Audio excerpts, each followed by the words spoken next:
오늘 말씀은 신명기 18장 15절부터 22절 말씀입니다. 제가 봉독해 드리도록 하겠습니다.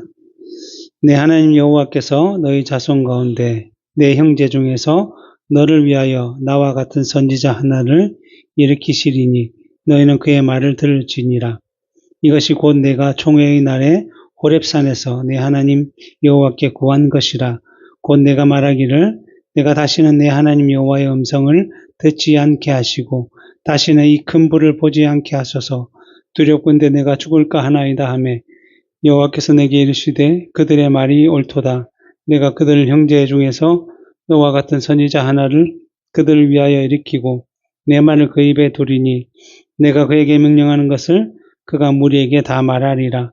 누구든지 내 이름으로 전하는 내 말을 듣지 아니하는 자는 내게 벌을 받을 것이요 만일 어떤 선지자가 내게 내가 전하라고 명령하지 아니한 말을 제 마음대로 내 이름으로 전하든지 다른 신들의 이름으로 말하면 그 선지자는 죽임을 당하리라 하셨느니라. 내가 마음속으로 이르기를 그 말이 여호와께서 이르신 말씀인지 우리가 어떻게 알리오 하리라. 만일 선지자가 있어 여호와의 이름으로 말한 일에 증언도 없고 성취함도 없으면 이는 여호와께서 말씀하신 것이 아니요 그 선지자가 제 마음대로 한 말이니 너는 그를 두려워하지 말지니라. 아멘. 지난 시간에 우리가 레위 지파에 대해서 함께 살펴보았습니다. 레위 지파는 이스라엘의 12지파 중에 한 지파였지만 그들은 약속의 땅인 가나안에서 기업을 분배받지 못했습니다. 그 이유는 신명기 18장 1절부터 2절에 보면 레위 사람 제사장과 레위의 온 지파는 이스라엘 중에 분깃도 없고 기업도 없을지니 그들은 여호와의 화제물과 그 기업을 먹을 것이라. 그들이 그들의 형제 중에서 기업을 가지지 않을 것은 여호와께서 그들의 기업이 되신다라고 말씀해 주셨기 때문입니다. 그래서 가나안 정복 전쟁이 끝난 후에 레위 지파를 제외한 나머지 지파들이 땅을 기업으로 이 제비를 뽑아 분배를 받았습니다. 그렇다고 레위 지파를 제외한 11지파가 땅을 분배받은 것이 아니라 12지파 중에 요셉 지파가 요셉의 두 아들의 이름으로 에브라임, 므낫세로 나뉘어져서 이 12지파가 가나안 땅을 분배받게 된 것입니다. 그리고 이러한 일이 이스라엘이 시내 광야에서 금송아지 형상의 우상 숭배로 인해서 레위 지파가 하나님 편에 서서 하나님 헌신을 함으로 인해서 하나님의 부르심을 받게 되었던 것이고 그로 인해 발생된 것이기 때문에 어떻게 보면 갑자기 그냥 우연히 발생된 것처럼 보이지만 그런 것은 아니었다는 것입니다. 왜냐하면 이스라엘을 이루고 있는 12지파는 모두 야곱의 12아들의 이름으로 이루어져 있습니다. 우리가 알고 있듯이 르우벤, 시므온, 레위, 유다, 단, 납달리, 갓, 아셀, 이사갈, 스불론, 요셉, 베냐민 지파입니다.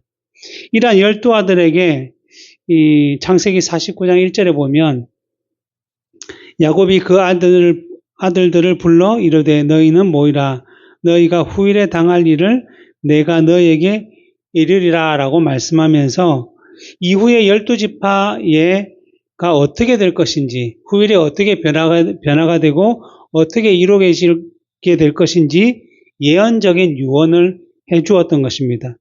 그런데 그 유언을 하기에 앞서서 창세기 48장에 야곱은 이 기근 가운데서 야곱의 가정을 구원했던 요셉을 만나서는 요셉의 두 아들에게 먼저 축복을 하고 있음을 보게 되는데 그 두 아들이 바로 므낫세와 에브라임이었습니다.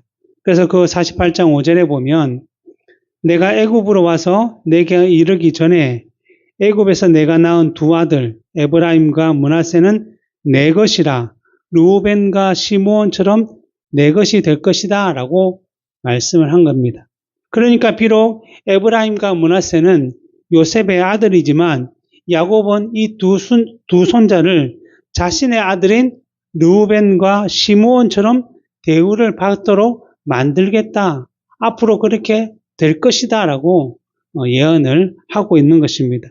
그래서 에스겔 47장 13절에서도 주 여호와께서 이같이 말씀하셨느니라. 너희는 이 경계선대로 이스라엘 12지파에게 이 땅을 나누어 기업이 되게 하되 요셉에게는 두 몫이니라. 야곱의 예언처럼 요셉에게는 두 몫을 주어서 그 두 아들 에브라임과 므낫세가 한 지파씩 인정을 받도록 했다는 것이죠. 그리고 그래서 여호수아 14장 3절부터 4절에 기업을 분배받을 때 이렇게 분배받습니다.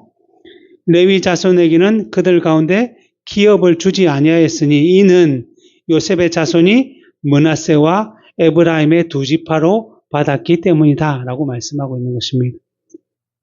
그러니까 어떻게 보면 이 시대 이 세상적인 관점에서 보면 어느 날 갑자기 레위 지파가 하나님 편에 서서 행동을 함으로 헌신되고 부르심을 받은 것이 마치 우연히 발생되고 그로 인해서 그 당시 숫자가 많은 요셉 지파가 이 에브라임과 므낫세 둘로 나뉘어서 기업을 분배받은 것처럼 보이지만 결코 그렇지 않다라는 것입니다. 세상 사람들은 우연히 발생되었다라고 말할지 모르지만 우리 신앙인들은 이러한 일들에 대해서 삼일체 하나님의 기쁘신 뜻에 따른 작정 그리고 그 작정의 실행으로 인한 섭리 가운데서 일어난 일이라는 것을 반드시 기억해야 한다는 것입니다. 그래서 마태복음 10장 29절 31절에 뭐라고 되어 있냐면 참새 두 마리가 한 아사리온에 팔리지 않느냐. 그러나 너희 아버지께서 허락하지 아니하시면 그 하나도 땅에 떨어지지 아니하리라. 너희에게는 머리털까지 다 세신 바 되었나니 두려워하지 말라. 너희는 많은 참새보다 귀하다라고 말씀해 주셨습니다. 그러니까 아주 작은 참새가 하늘 날다가 땅에 떨어지는 것조차 하나님의 허락이 없으면 결코 떨어지지 아니하듯이 세상의 모든 일들은 다 창조주이시며 주관자이신 하나님의 섭리 안에 그 손 안에 있다라는 것입니다. 그리고 그러한 하나님께서 우리의 주인이시며 우리의 아버지이시기 때문에 우리가 세상을 살면서 어떠한 일이 발생한다 할지라도 우리의 머리털이 얼마인지 아시는 하나님께서 우리의 모든 것을 다 아시고 주관하시는 일이기 때문에 우리는 결코 두려워하지 않아야 한다는 것입니다. 그리고 더 나아가서 그러한 일들을 통해서 우리를 가장 선하고 복된 길로 인도하시겠다. 내가 내 백성을 가장 은혜로운 길로 인도하시겠다라고 늘 성경을 통해서 약속하고 계십니다. 그와 관련돼서 오늘 한 번 더 살펴보면 창세기 앞에서 말씀드린 49장에서 이 야곱이 자신의 12아들들에게 예언적인 유언을 하는데 그 중에 이제 레위 지파와 관련된 유언을 살펴보면 시므온과 레위는 형제요 그들의 칼은 폭력의 도구로다. 내 호나 그들의 모의에 상관하지 말지어다. 내 영광아 그들의 집회에 참여하지 말지어다. 그들이 그들의 분노대로 사람을 죽이고 그들의 혈기대로 소의 발목 힘줄을 끊었음이로다. 그 노여움이 혹독하니 저주를 받을 것이요 분기가 맹렬하니 저주를 받을 것이라. 내가 그들을 야곱 중에서 나누며 이스라엘 중에서 흩으리로다 라고 했다는 것이죠. 어떻게 보면 이제 레위가 여기 속해 있는데 이 레위에게 축복보다는 자기 아들인데 마치 미래에 저주를 받을 것처럼 이렇게 예언을 했다는 것입니다. 이렇게 한 이유는 무엇인가 하면 이 야곱의 가족이 세겜이라는 지역에 이제 정착하는 동안에 그 지역의 추장의 아들 이 야곱의 딸 디나라는 사람을 너무나도 사랑해서 이뻐 보여서 강간을 했다는 것입니다. 그리고 나서는 이제 디나가 너무 디나를 사랑해서 야곱에 찾아와서 이 디나와 결혼을 시켜달라고 요구를 했던 것입니다. 그때 야곱의 아들들이 우리는 할례 받지 못한 민족과는 함께 혼약을 맺을 수 없다라고 하면서 만약에 이 세겜에 속한 모든 남자들이 할례를 받는다면 우리가 그들과 혼인관계를 맺고 같이 정착해서 살겠다라고 얘기를 했다는 것입니다. 그래서 세겜 사람들이 그 말대로 야곱의 가족과 함께 또 서로 결혼하면서 같이 지내기 위해서 모두 남자들이 할례를 받았는데 그 할례받은 고통이 아주 극심하게 되는 3일째 되는 날에 이 야곱의 두 아들, 즉 시므온과 레위가 이 칼을 가지고 가서 그 지역에 사는 모든 사람을 다 죽여버렸다는 것입니다. 이러한 일로 인해 야곱의 두 아들 시므온과 레위에 대해서 너희들은 폭력의 도구이기 때문에 저주를 받아서 이스라엘 가운데 흩어지게 될 것이다 라는 예언의 유언을 하게 된 것입니다. 그러나 지금 야곱이 하는 유언은 그 실제적인 아들인 시므온과 레위가 한 일에 대한 유언이었기 때문에 이 시므온과 레위 말고 다른 아들들에게도 동일하게 그들이 지은 죄에 대해서 이러한 징계와 보응적인 내용으로 유언들을 하였습니다. 근데 12아들 모두에게 이러한 예언적 유언을 마치고 난 마지막에 무슨 말을 하냐면 28절에 보면 이들은 이스라엘의 12지파라 이와 같이 그들의 아버지가 그들에게 말하고 그들에게 축복하였으니 곧 그들 각 사람의 분량대로 축복하였다라고 말씀합니다. 어떻게 보면 축복을 받은 아들들도 있고 또 저주를 받은 아들들도 있는데 이 모든 것이 다 축복이었다. 그리고 그들에게 믿음의 분량대로 축복하였다라고 말씀을 하고 있는 것입니다. 그러니까 왜 이렇게 표현을 하고 있느냐 하면 지금 당장에 보면 그 아들들에 대해서는 굉장히 저주스러운 내용이고 굉장히 힘들게 하고 어려운 내용일지도 모르지만 그 말씀을 통해서 그 아들들이 징계를 받는 것처럼 그 말씀을 받아들여서 내가 이전에 이렇게 잘못되었구나. 하나님 말씀에 이렇게 위배되었구나. 하나님 말씀대로 살지 못해서 이러한 저주를 받는구나라는 생각을 가져서 그걸 통해서 자신을 돌이키고 자복하고 회개해서 이제 그 아들들로부터 이루어지는 생성되는 이제 지파는 그러한 일들을 본을 받아서 더 하나님 보시기에 선하고 하나님 보시기에 합당한 일들을 하게 되는 놀라운 징계의 내용이면서 오히려 그들을 회복시키고자 하는 축복의 메시지였다라는 것입니다. 그래서 우리가 살펴본 이 레위 지파가 비록 그들 가운데 조상인 레위로 죄악으로 인해 저주를 받아 이스라엘 가운데 흩어지게 될 것이다 라는 유언을 받았지만 이들은 하나님의 은혜 가운데 죄를 멀리하며 오히려 그 당시는 모세 당시는 하나님 편에 서서 하나님의 뜻을 이루는 그 믿음의 자리에까지 이르게 되었기 때문에 레위 지파는 하나님의 기업으로 분깃을 받게 된 것입니다. 그리고 그것으로 인해서 레위 지파는 이제 죄에 대한 저주로 흩어지게 된 것이 아니라 나머지 지파들에게 하나님을 섬기며 제사하는 법을 가르치며 율법을 가르쳐서 하나님의 백성으로 하여금 이 세상이 아니라 하나님과 그 나라를 바라보며 소망하도록 하기 위해서 각 지파 가운데 흩어지게 살게 된 것입니다. 그러니까 이러한 말씀은 바로 자기 백성들에게 합력하여 선을 이루시는 하나님의 섭리라는 것이며 오늘날 하나님의 백성된 우리에게도 동일하게 주시는 은혜인 것입니다. 그러기에 우리의 지금의 삶이 아니면 지금 현실의 여러 가지 문제와 어려움이 언제나 하나님께서 섭리하시는 가운데 주어진 것임을 우리가 기억한다면 자기 백성을 더 합력하여 선을 이루시는 자리로 인도하실 하나님을 기대하며 우리의 죄가 발견되면 우리는 겸손하게 회개하는 자리에 머물러야 할 것이고 또 우리가 생각지도 못한 기쁨과 즐거움과 놀라움이 일어난다면 이것을 허락해 주셔서 우리에게 하나님의 주신 복을 누리게 하신 그 일에 대해서 감사하며 오히려 하나님께 영광 돌리는 삶들을 살아가야 한다는 것입니다. 이것이 하나님께서 자기 백성들에게 주시는 놀라운 약속인 것이며 그들을 다스리시는 이유임을 우리에게 보여주시는 것입니다. 그리고 나서 이제 오늘 본문을 통해서 이제 구약시대에 하나님의 기름을 부음받은 선지자 대해서 우리가 함께 말씀을 나누고자 합니다.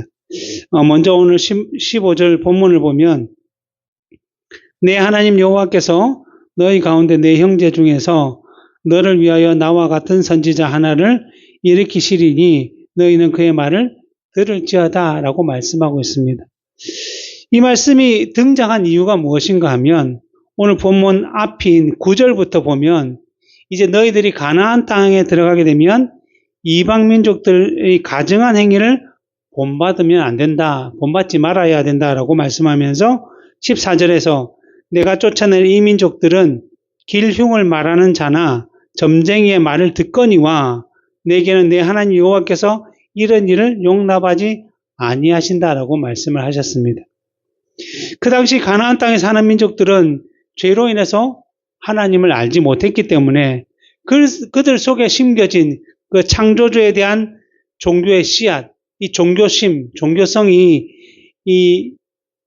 어떻게 발현됐나 하면 로마서 1장의 말씀대로 죄로 인해서 지혜 있다고 생각하지만 그 생각이 어두워지고 허망해져서 썩어지지 아니하는 하나님의 영광을 썩어질 사람과 새와 짐승과 기어다니는 동물의 모양의 우상으로 바꾸었기 때문에 정말 그들의 삶은 하나님 대신 우상을 섬기게 된 것이고 또 길흉을 점치는 점쟁이나 무당과 같은 이 무속에 빠져서 미혹되어 살아가고 있었다는 것입니다. 그래서 하나님께서는 이러한 이스라엘 백성들에게 너희가 가나안 땅에 들어가게 되면 이러한 민족들이 살아온 방식을 보고서 따라서 살아가게 될까봐 미리 이렇게 계속적으로 경고하신다라고 말씀하시는 것입니다.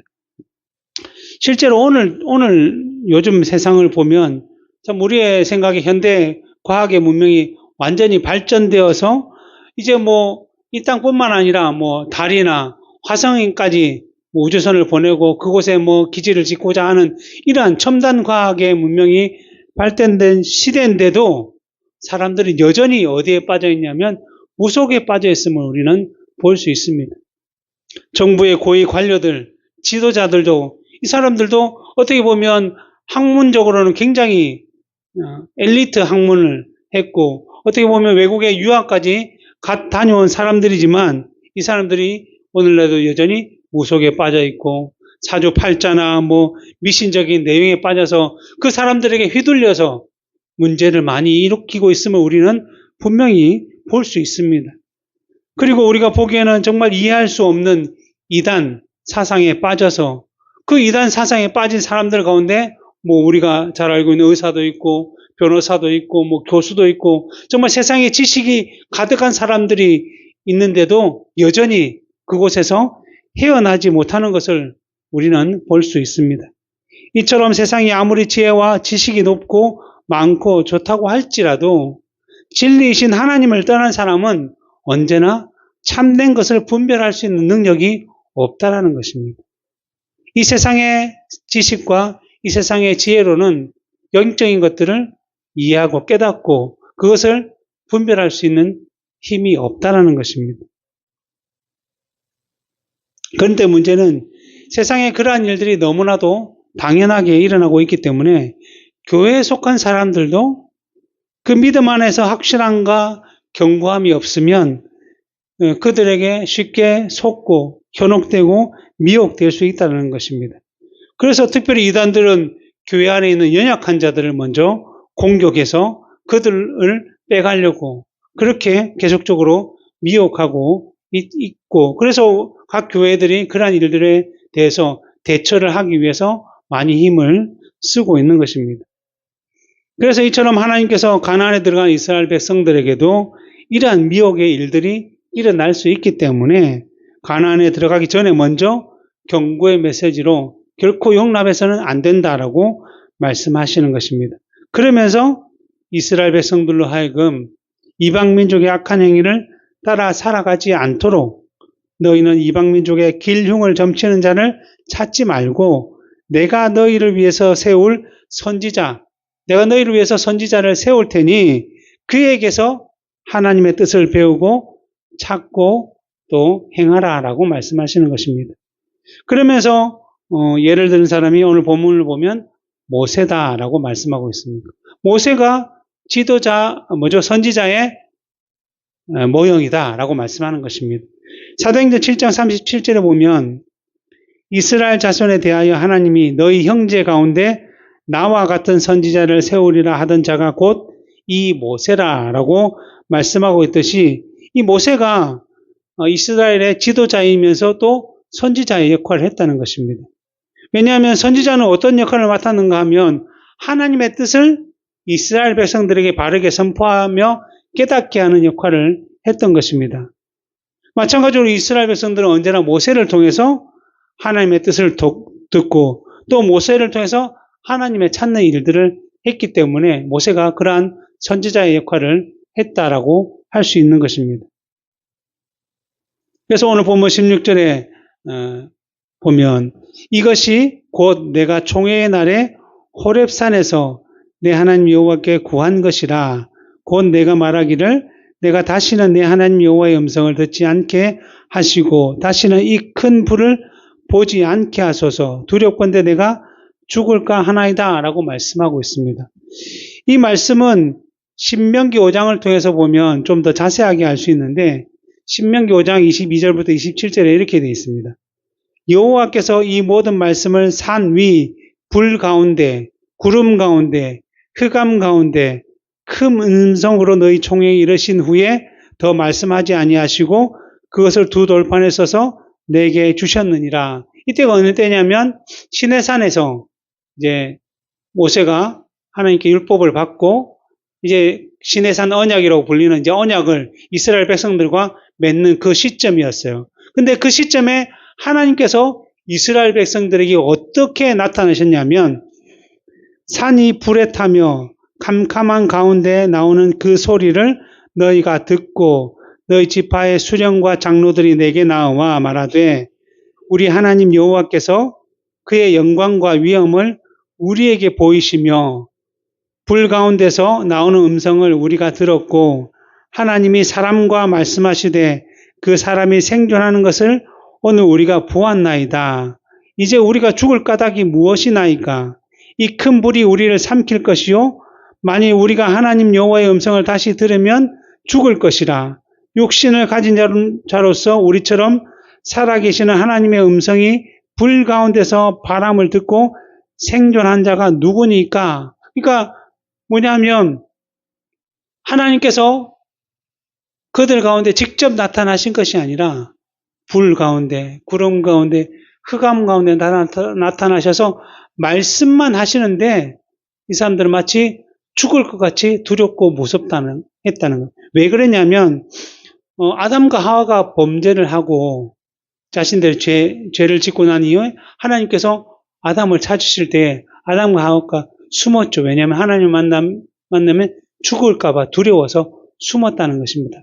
이처럼 죄인은 선하고 의로우신 하나님을 만나게 되면 그 영혼이 마치 소멸될 것 같은, 영원히 없어질 것 같은 그러한 극도의 공포와 두려움으로 인해서 하나님께 가까이 할 수가 없다는 것이죠. 근데 앞에서 말씀드렸던 것처럼 하나님께서 그것을 아시기에 하나님 형상들을 감추시고 그냥 우리가 볼 수 있는 불, 그리고 흑암, 구름처럼 그들에게 나타나셔서 그 가운데 말씀만 하셨는데도 그 죄인된 사람들이 그 의로우신 거룩하신 하나님의 음성만 듣고서도 자기가 죽을 것 같아 두려워 벌벌 떨었다는 것입니다. 백성의 장로들 뿐만 아니라 모든 백성들이 그러한 일들을 통해서 두려움을 가졌다는 거죠. 그래서 무엇을 요구했습니까?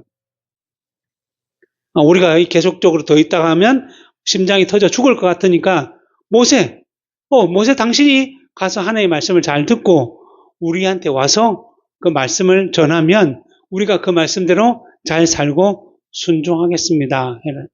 했다는 것입니다. 그러니까 이 모세가 바로 하나님과 이 백성들 사이에서 하나님의 말씀을 전하는 마치 선지자와 같은 역할을 감당했다는 것입니다. 그래서 이러한 요청을 들은 모세가 하나님께 그대로 고하였고 오늘 본문 17절에 보면 여호와께서 내게 이르시되 그들의 말이 옳도다.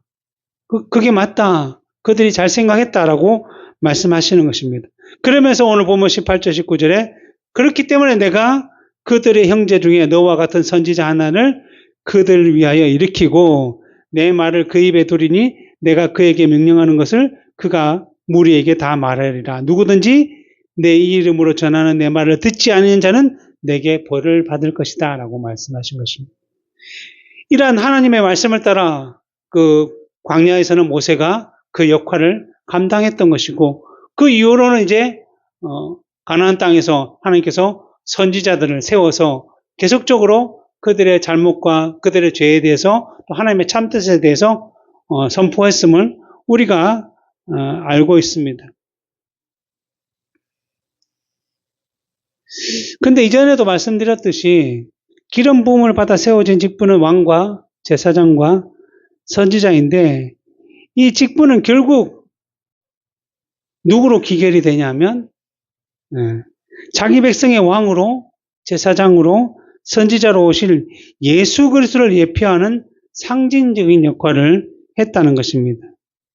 그래서 결국 여기서 모세와 같은 선지자 하나는 이후에 이제 일어날 예레미야나 엘리야나 또 구약 성경을 기록한 여러 선지자들도 포함되지만, 그 선지자들의 결국은 예수 그리스도로 예표되었다. 그래서 이것을 통해서 이 선지자들도 자신들의 말씀을 통해서 예수 그리스도를 계속적으로 상기시키셨음을 우리가 볼 수 있습니다.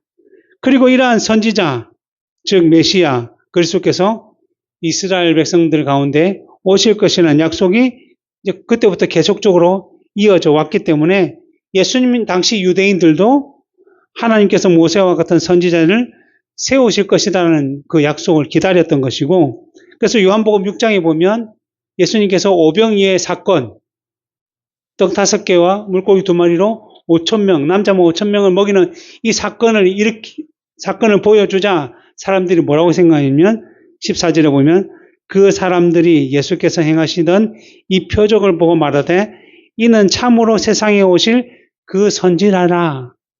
이분은 하나님께서 약속하신 모세와 같은 그 선지자와 같구나라고 생각했던 것이죠. 근데 이 유대인들의 생각은 여기에만 머물러 있었던 것이죠. 실제로 이 모든 선지자들의 예표로 오실 메시아, 참된 그리스도를 깨닫지 못했던 것입니다. 그래서 14절에 이는 참으로 오실 그 선지자다 말하고 15절에 그를 자신의 육신의 왕으로 삼고자 해서 예수님께서 그를 피해 떠나셨다는 것입니다. 이들의 생각과 이들의 수준은 거기에 머물러 있었던 것이죠. 그래서 예수님께서 제자들에게 사람들이 나를 누구라고 생각하느냐라고 물으셨을 때에 제자들이 사람들에게 물어보니까 뭐라고 했냐면 엘리야나 예레미야와 같은 선지자라고 생각합니다 라고 대답을 한 것이죠. 이들은 예수님께서 베푸신 이적과 기사를 경험을 통해서 모세처럼 능력이 많은 선지자인 것은 알았지만, 이분이 그 선지자들이 예표했던 참된 메시아 그리스도이시며 자기 백성들의 죄를 구원하러 오실 참 하나님이심은 깨닫지 못했다는 것입니다. 그래서 기원 후 한 4세기 정도에 아리오스라는 사람이 등장해서는 예수님은 우리와 같이 창조된 피조물이다라고 주장을 했습니다. 왜냐하면 예수님이 우리보다는 좀 더 능력이 많고 좀 더 기적을 베풀고 능력이 좋지만 하나님까지는 될 수 없다. 왜냐하면 그는 하나님의 창조물이기 때문에.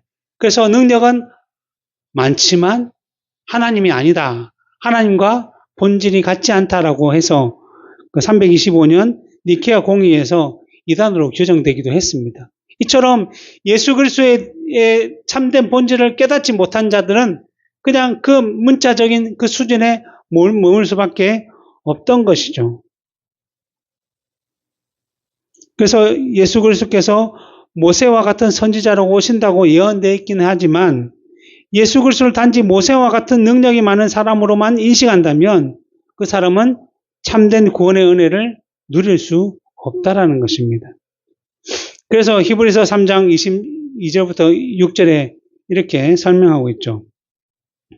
그는 자기를 세우신 이에게 신실하시기를 모세가 하나님의 온 집에서 한 것과 같이 하셨으니까, 예수님은 자기를 세우신 이에게 신실하시는데 모세처럼 하나님 온 집에서 그렇게 했기는 했지만 그는 모세보다 더욱 영광을 받을 만한 것이 마치 집 지은 자가 그 집보다 더욱 존귀함을 받을 것과 같다라고 말씀하십니다.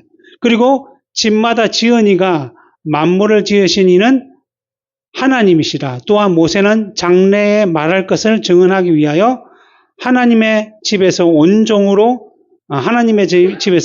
종으로 신실하였고 그리스도는 하나님의 집을 맡은 아들로서 그와 같이 하셨으니 우리가 소망과 확신과 자랑을 끝까지 굳게 잡고 있으면 우리는 그의 집이 될 것이다. 그러니까 모세와 같은 선지자 하나를 세우신다고 하셔서 그 세우심을 따라 예수님이 오셨다고 해서 모세와 똑같이 보면 안 된다는 것이죠. 모세는 그 집의 종으로서 그 역할을 감당했던 것이고 예수 그리스도는 그 집의 아들로서, 본질상 하나님과 같은 자로서 그 집을 다스렸기 때문에 우리가 그리스도를 모세처럼 바라볼 것이 아니라 우리의 참된 메시아로 그리스도로 바라보게 된다면 우리는 그의 집에서 영원히 살게 될 것이다 라고 말씀하는 것입니다. 그래서 이것을 깨달은 제자들은 뭐라 했죠? 그렇다면 너희는 나를 누구라고 생각하느냐? 베드로가 주는 그리스도시요 살아계신 하나님의 아들이다 라고 신앙 고백, 합당한 고백을 하게 된 것입니다. 근데 문제는 우리가 참 선지자이신 예수 그리스도 통해서 우리에게 주신 말씀들을 잘 이제 듣고 잘 깨닫고 그 말씀대로 순행해야 되는데 그렇게 하지 못하게 만드는 약한 세력이 있다라는 것이 문제라는 것입니다. 오늘 본문 20절부터 22절에 보면 만일 어떤 선지자가 내가 전하라고 명령하지 아니한 말을 제 마음대로 내 이름으로 전하든지 다른 신들의 이름으로 말하면 그 선지자는 죽임을 당하리라. 내가 마음 속으로 이르기를 그 말이 여호와께서 이르신 말씀인지 우리가 어떻게 알리요?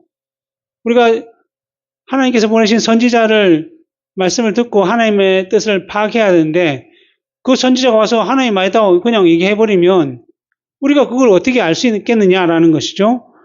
그러면서 22절에 만일 선지자가 있어 여호와의 이름으로 말한 일에 증언도 없고 성취함도 없으면 이는 여호와께서 말씀하신 것이 아니요 그 선지자가 제 마음대로 한 말이니 너는 그를 두려워하지 말아야 한다라고 말씀한 것입니다.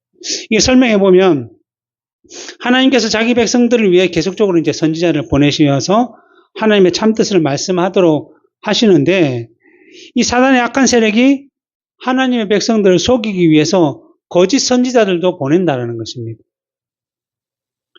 우리가 잘 알고 있는 그 예레미야 28장에 보면 이 남유다 백성들이 자신들의 죄악으로 인해서 하나님께 징계를 받아서 바벨론의 멸망을 당해서 포로로 끌려가게 될 것이지만 70년이 지나면 내가 다시 너희를 회복시켜 돌아오게 할 것이다 라고 하나님의 참된 선지자들을 통해서 예레미야나 또 이사야나 이런 선지자들을 통해서 계속적으로 선포하셨습니다.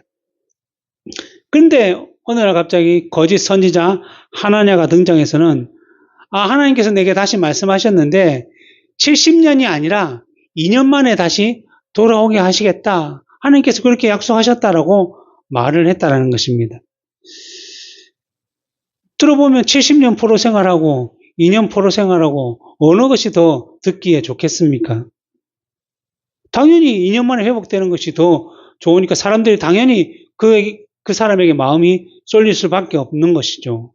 그런데 이제 여기서 문제가 되는 것은 뭐냐면 남유다가 70년간 징계를 받게 된 이유가 그동안 하나님께서 여러 선지자를 보내서 정신 차려라, 우상을 섬기지 말라, 죄악의 길에서 돌아서라, 돌이켜라, 세상을 바라보지 말라, 하나님만 바라보고 하나님 말씀만 들으라 라고 얘기했는데 이 모든 백성들이 겨우 그 말씀을 듣지 않았다는 거죠. 그래서 그들의 죄가 쌓이고 쌓여서 결국은 이러한 징계를 받게 된 것입니다.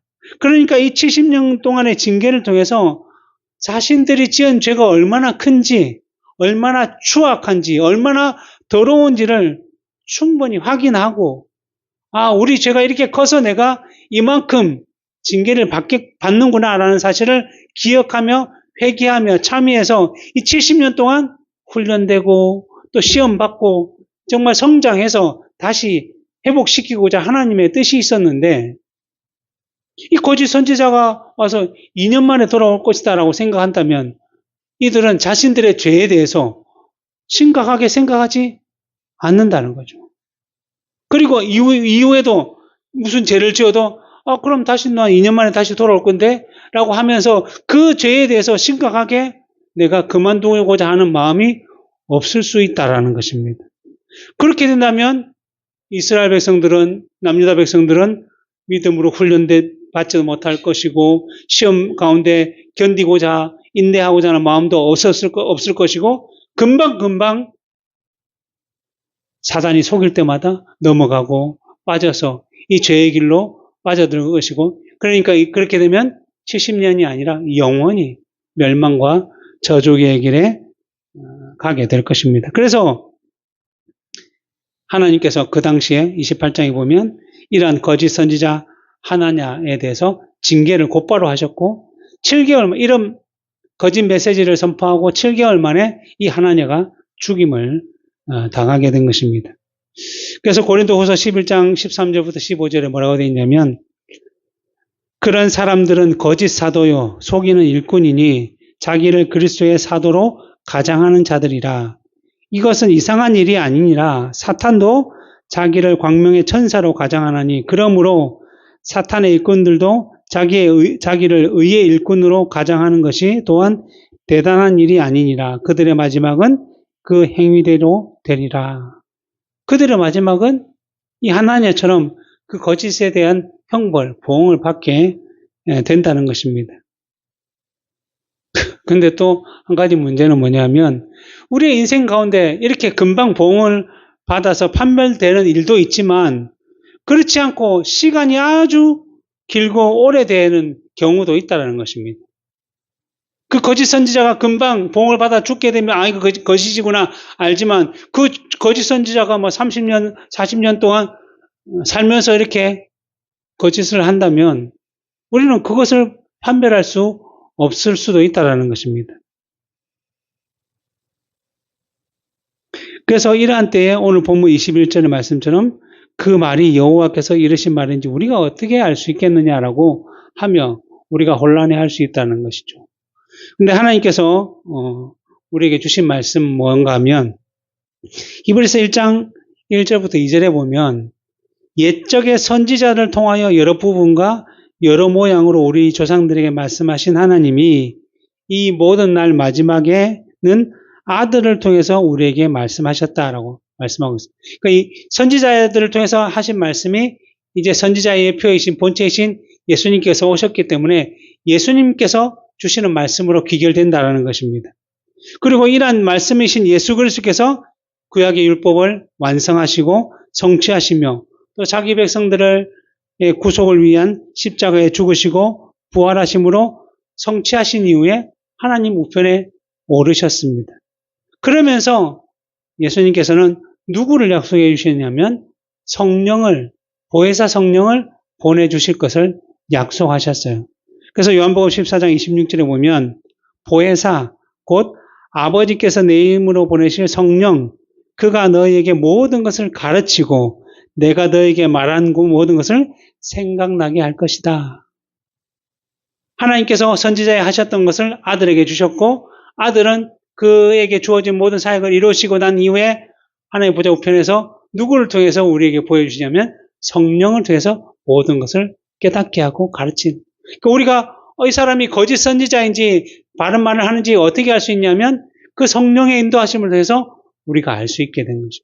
성령의 인도하심을 어떻게 알 수 있냐면 아들을 통해서 주신 말씀 뭐요? 이 신구약 성경이 생각나게 하도록 하신다는 것입니다. 하나님께서 우리에게 주신 말씀, 특별 계신 이 신구약 성경을 통해서 우리는 하나님의 뜻을 따라 모든 것을 분별할 수 있게 된다는 것입니다. 그리고 우리의 지혜가 뛰어나서 분별할 수 있는 것이 아니라 우리가 계속해서 말씀을 듣고 또 말씀을 읽고 또 공부하면서 이 복음 들은 말씀이 깨닫을 수 있도록 위해서 기도하면, 성령을 의지하면 성령께서 우리로 하여금 밝히 조명시켜 주셔서 깨닫게 하셔서 정말 때를 따라 그것을 판단하고 분별할 수 있도록 해주신다는 것입니다. 이것이 우리가 이 땅 가운데서 하나님의 백성으로서 구별되어서 살아갈 수 있도록 주신 하나님의 은혜라는 것이죠. 우리가 그렇게 돼서 더 말씀으로 또 기도로 무장하게 된다면 우리는 더 이상 이제 거짓 선지자나 세상을 두려워하지 아니하게 되고 우리의 참된 중보자이시며 참된 선지자이신 예수 그리스도의 말씀만 믿고 따르며 순종하며 살아가게 될 것이고 그럴 때 귀한 믿음의 열매들을 맺으며 그로 인해서 주의 말씀이 주의 복음이 흘러가는 놀라운 역사를 맡게 될 것입니다. 이것이 선지자로서 우리에게 행하신 예수 그리스도의 놀라운 은혜의 약속임을 기억하면서 늘 우리는 말씀 가운데 기도 가운데 머무름으로 이 땅 가운데 구별된 삶을 살아가야 할 것입니다. 기도하겠습니다.